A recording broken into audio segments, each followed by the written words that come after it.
He doesn't stick to certain structures that other novelists stick to. He was right here writing about people like, a few yards away from him.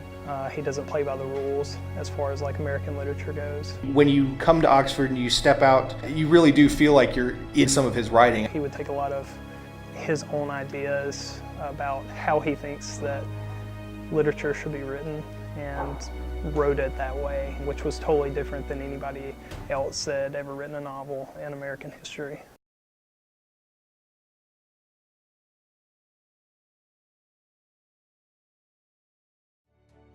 Because whenever I was here, nobody really knew anything about him, but he's so essential to Oxford and Southern literature in general. I grew up, 30 minutes from where Faulkner was born and an hour away from where he spent most of his life, here in Oxford. So I had a good understanding of who he was before I ever even got to college. He grew up in a wealthy family, a family that had a lot of prestige in this area. His grandfather was a novelist. He had these grandiose ideas of what it meant to be a Southerner.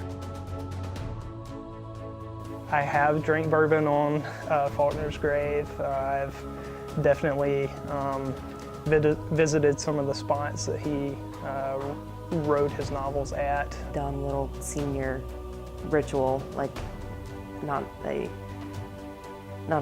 like one written in stone or anything. Like you shoot whiskey and say something on his grave. But that's just like the only thing that people typically know about him, is that he wrote books and he drank. So that's like how they honor him, which I'm not trashing on, because hell, I did it when I graduated.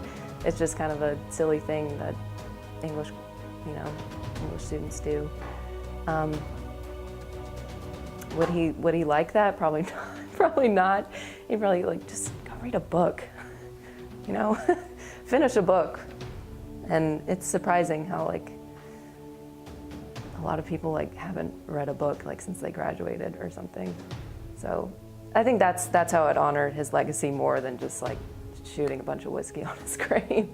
It's just finish a book. You can find a lot in Faulkner. I don't know that there's any one truth that he's writing about, but I think reading his take on Mississippi and the South and the nation, I think, can help just give other perspectives to, for people to consider, at least. I think that reading Faulkner made me better understand concepts of wealth, privilege, and race relations that I really didn't know before I ever read him. People are still turning to Faulkner to try to make sense of the current moment. I mean, he wrote a lot about race relations, extending into his early career, but I mean up to the end he was writing, some of his writings deal with the very beginnings of the civil rights movement, which he died in '62, so he wasn't around for a lot of that, but he was noticing these things. He gave a lot of public comments about social issues of the day. A lot of times the press would turn to him and ask for, what are your thoughts on this, or how do you feel about that?